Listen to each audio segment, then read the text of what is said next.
कितने करोड़ हिंदू हैं देश में उसकी गिनती किए बिना इतने करोड़ हिंदुस्तानी हिंदू बोल रहे हैं कि राम मंदिर बनवाइए।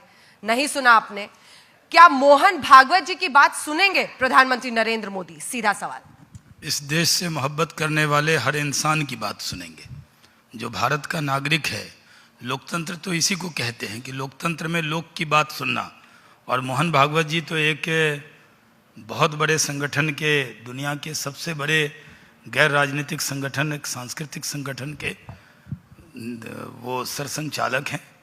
उनकी बात का महत्व है, तभी तो आप ये डिबेट कर रही हैं। जब सर, आपको फंसाने के लिए मैंने ये सवाल पूछा था, क्योंकि अगर वो मोहन भागवत की सुनेंगे तो फिर कोर्ट की कौन सुनेगा? जी, इसीलिए मैं फंसा नहीं ना आपके सवाल में।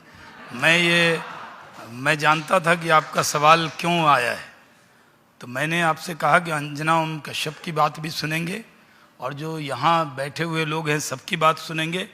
और ये सही है कि हिंदुस्तान के लोग चाहते हैं कि राम मंदिर बने, और ऐसे तो राम मंदिर में आज पूजा हो रही है, वहाँ पर राम मंदिर स्थापित है, उसका भव्य भवन बने।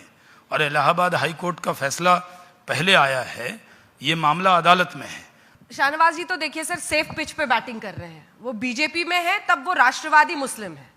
आप बड़े अनसेफ पिच पर हैं, क्योंकि आप कटघरे में हैं। आप इस देश की आस्था के खिलाफ, करोड़ों हिंदुओं की आस्था के खिलाफ चाहते हैं कि उनका सपना टूट जाए, पीढ़ियां दर पीढ़ियां चली जाए, लेकिन राम का मंदिर ना बन पाए। नहीं, आपकी बात बिल्कुल सही है। मुसलमान अनसेफ है, मैं मानता हूं बीजेपी के रूल में। ये कब बोला मैंने? दूसरी बात यह है कि शाहनवाज साहब ने सही कहा, मैं भी मानता हूं कि 89 पालनपुर के रेजोल्यूशन से पहले इनको राम मंदिर याद नहीं आई। 1960 में विश्व हिंदू परिषद बनी गई, उस वक्त राम मंदिर याद नहीं आई। तो पालनपुर में अचानक इनको याद आ गई। मैं शाहनवाज साहब से जानना चाह रहा हूं कि आप कहते हैं कि आरएसएस एक सोशो कल्चरल ऑर्गेनाइजेशन है, उनको क्या इख्तियार किसी गवर्नमेंट को प्रेशर करने का? आप में सुन लीजिए, उनको क्या इख्तियार प्रेशराइज करने का? क्या आप ये बात सच नहीं है शाहनवाज साहब के जो 3 दिन का ज्ञान आरएसएस के चीफ ने दिया? आप शायद गए थे होंगे विज्ञान भवन में। उस 3 दिन के उसमें उन्होंने कहा था कि मैं ऑर्डिनेंस के खिलाफ हूँ। फिर विजयदशमी की स्पीच में उन्होंने कह दिया कि ऑर्डिनेंस लेकर आओ। तो आखिर किस्सा क्या है? आप क्या आरएसएस को सुनेंगे या नहीं सुनेंगे? अगर आप सुनेंगे तो फिर ये बताइए, फिर हिंदुस्तान के आर्टिकल 123 में क्लियरली लिखा है कि इमरजेंट सिचुएशन, मंदिर इमरजेंट सिचुएशन नहीं हो सकता। तो इस पे आप क्या राजनीति करना चाह रहे हैं? और मुझे लगता है कि आप और आरएसएस मिलकर ये तय कर चुके हैं कि पेट्रोल की कीमतों पर बात ना हो, डॉलर जो बढ़ चुका है उस पर बात ना हो, मॉब लिंचिंग जो है उस पर बात ना हो, एमजे अकबर के बदनामी के कारनामों पर बातचीत ना हो। इसीलिए अब ये मिला जुला आप लोगों का लगता है कि भाई आप ऐसा बोलो और फिर चर्चा शुरू हो जाएगी देश में। देखिए, चर्चा तो ओवैसी साहब शुरू करते हैं। इस मुल्क के लोगों के आस्था का सवाल है। अगर ओवैसी साहब बढ़कर कहते, क्योंकि वो मेंबर ऑफ पार्लियामेंट हैं और मुस्लिम मेंबर ऑफ पार्लियामेंट नहीं है, बल्कि उनकी पार्टी का नाम कुल हिंद मजलिस इत्तेहादुल मुस्लिमीन है। मैं चाहता हूं कि वो सिर्फ मुस्लिमीन नहीं होता, पूरे हिंदुस्तान के लिए होता, तो ज़्यादा उनकी बात का वज़न होता। क्योंकि आप एक नज़रिए से सोचते हैं। मुझे नहीं मालूम कि जितने मुस्लिम मेंबर ऑफ पार्लियामेंट चुनकर आते हैं वो सिर्फ मुस्लिम के वोट से ही आते होंगे। और मुझे ये भी मालूम है कि शायद ओवैसी साहब को भी कुछ हिंदू वोट भी मिलता होगा। तो अगर हिंदू वोट कुछ भी मिलता होगा तो उसकी भावना की इज्जत करना, उसके भावना का एहतराम करना भी आपका फर्ज होगा। तो इस मुल्क में अगर राम मंदिर यहाँ नहीं बनेगा तो कहाँ बनेगा? और मैंने आपसे कहा कि आप कह रहे हैं कि मोहन भागवत जी की बात क्यों सुनेंगे। मैंने शुरू से कहा कि लोकतंत्र में सबकी बात सुनेंगे। और फिर मोहन भागवत जी का ऑर्गेनाइजेशन राष्ट्रीय स्वयंसेवक संघ इस मुल्क से मोहब्बत करने वाला संगठन है, उसकी बात क्यों नहीं सुने? आप तो कहते हैं कि कश्मीर में जाकर अलगाववादियों से बात कीजिए, तो जो मुल्क से मोहब्बत करे उसकी बात नहीं सुने। लेकिन मैंने आपसे कहा, ये भारतीय जनता पार्टी का ऑफिशियल स्टैंड है कि मामला अदालत में है और हम थोड़ा इंतजार करेंगे। चुनाव से कोई रिलेशन लेकिन नहीं हम चुनाव से कोई मतलब ही अरे नहीं। छोड़िए सर। एक नहीं अनेक बार कहा है कि भारतीय जनता अरे पार्टी कभी तो सच बोलिए। चुनाव सच ही तो बोलते हैं। सर तभी तो 19 आ गया, मंदिर याद आ गया, 4.5 साल गहरी नींद में थे। देखिए- शीतकालीन सत्र में क्या ये सच नहीं है कि आपके एमएलए और सांसद एक ज्ञापन साइन कर सकते हैं कि राम मंदिर के लिए अध्यादेश आए? ये अध्यादेश की पुकार कहां से निकली है, कुछ तो बताइए। दुश्वारी ये है कि जो बीजेपी के स्पोक्स पर्सन शाहनवाज हुसैन को नहीं मालूम और हमारे एमपीज को भी नहीं मालूम, वो अंजना ओम कश्यप जी को मालूम है कि वो साइन कर सकते हैं। ये आपका सोर्स कैसा मजबूत है मुझे नहीं मालूम आपके सोर्स के बारे में, लेकिन मैं आपको कह सकता हूँ हम राम मंदिर के विषय पर हमारा जो स्टैंड था है वो रहेगा, लेकिन मामला अदालत में है। जब इलाहाबाद हाई कोर्ट का भी फैसला आया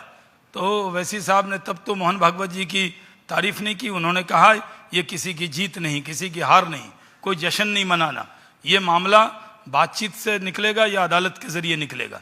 अभी कानून बनाने की जहाँ तक बात है, लोकतंत्र में सब लोग मांग करते रहते हैं और सरकार बहुत सी चीज़ों पर विचार करती है, लेकिन पहले कयास लगाना कि चुनाव आने वाला है, बीजेपी के एमपी साइन कर सकते हैं, और उसके बाद ये कहना कि बीजेपी इस मुद्दे को बना रही है, ये हमारे लिए चुनाव का मुद्दा नहीं है, हमारे लिए आस्था का मुद्दा है। ओवैसी जी, क्या आपकी मजबूरी है अब राम मंदिर के खिलाफ बोलना? वही जो एम से मुसलमानी आपके पार्टी के नाम में है, मजबूरी है कि कोसना है? नहीं, मेरी कोई मजबूरी नहीं है। मेरी मजबूरी सिर्फ यही है कि मैं आरएसएस का सख्त खिलाफ हूँ, बीजेपी का सख्त खिलाफ हूँ। शाहनवाज साहब मेरी पार्टी का नाम बदलने की बात की है। शाहनवाज साहब, आप क्यों हारे? आप मुसलमान रहकर क्यों हार गए अपनी पार्टी से? मैं तो लगातार सुन लीजिए, मैं लगातार 3 लोकसभा जीता हूँ, सुन लीजिए, इस बार थोड़े से रह गया। मतलब आप कमजोर नफ्स पे हाथ रखे और बोलने भी ना दे बीमार को। नहीं, शाहनवाज साहब, आप क्यों हारे? आपकी पार्टी 420 सीट पर लड़ी, जिसमें से 7 मुसलमानों को टिकट दिया, सिर्फ आप एक ही अपनी जमानत बचा पाए। दूसरी बात, आप ये कह रहे हैं कि मुझे अपनी पार्टी का नाम बदलना चाहिए। सर, आपके एनडीए में अकाली दल क्या है, शिवसेना क्या है, ऐसे कितने नाम में गिनवा दूं आपको? आपको उस पर कोई तकलीफ नहीं होती। तीसरी बात यह है कि बाबरी मस्जिद का जो मसला है, आप अपने पार्टी से ये क्यों नहीं कह देते कि भाई एक डेफिनेट स्टैंड लीजिए? और मोहन भागवत का राम मंदिर के बारे में 2012 के बाद पहली मर्तबा विजयदशमी के उस मौके पर उन्होंने 2012 के बाद पहली मर्तबा बात कही है, और ये बड़ा प्लानिंग से लोग करते हैं। अब 29 तारीख को हियरिंग है, तो फौरन कोई ना कोई बोल देता है इनके पास से। तो हम ये जानना चाह रहे हैं कि भाई आप, अगर एक बात बताइए शाहनवाज साहब, मुसलमानों पे उंगलियां उठती हैं क्या? कोई नहीं उठाता। अब ये बताइए फिर मोहन भागवत ने क्यों कहा विज्ञान भवन में कि मुसलमानों पे उंगलियां उठती, उंगलियां खत्म हो जाएंगी? आप पढ़ा करिए ना जरा, कभी मोहन भागवत की बात को पढ़ा करिए। अब मैं जानता हूं कि आपकी तकलीफ क्या है, मगर देखिए, मोहन भागवत ने आप पर भी उंगली उठा दी कि शाहनवाज हुसैन पर उंगलियां उठती हैं, आप मसला हल कर दीजिए, दे दीजिए। ये हम ये कह रहे हैं कि अगर ये इस तरह से अगर ऐसा मसले का हल ऐसा नहीं निकल सकता। असल दुश्वारी ये है कि ओवैसी साहब उसी पेज को पढ़ना चाहते हैं जिस पर इनकी नज़र इनको सूट करती है। मोहन भागवत जी ने मुसलमानों के लिए इतनी अच्छी बात कही। क्या कही? उन्होंने कहा कि हमारा हिंदुत्व बिना मुसलमानों के पूरा हो ही नहीं सकता। अच्छा शाहनवाज साहब, एक बात, क्या आप चोरी का सामान है? नहीं, मोहन भागवत ने कहा था 2014 में बंगाल में। शाहनवाज साहब, आप बताइए कि आपके रगों में हिंदुओं का खून है? देखिए, नहीं, मैं आपको इतनी मिसालें दे दूंगा शाहनवाज साहब। मैं जवाब दे दूं। राम के वंशज हैं, कल गिरिराज सिंह ने कहा। नहीं, और अच्छा, कल गिरिराज सिंह आपके बिहार के कह दिए अगर नहीं करेंगे तो जला देंगे। अरे जलाएं क्या भाई? जी, मैं जवाब दूं। नहीं, 2 बार आपने इतनी बातें मोहन भागवत की मेरे सामने है, आपके सामने है। आप अच्छा ये बताइए, क्या मुसलमान इस मुल्क के लिए थ्रेट है? थ्रेट होता तो खड़ा तो है मुसलमान तो फिर आपके सामने। आप जिस पार्टी से वाबस्ता हैं, उस बंच ऑफ थॉट्स में गोलवालकर ने लिखा कि मुसलमान और क्रिश्चियन इस मुल्क के लिए इंटरनल सिक्योरिटी थ्रेट है। और मोहन भागवत जी ने क्या कहा उनके बारे में? सुनिए, देखिए, मोहन भागवत जी ने क्या उस लाइन को ऑन किया क्या?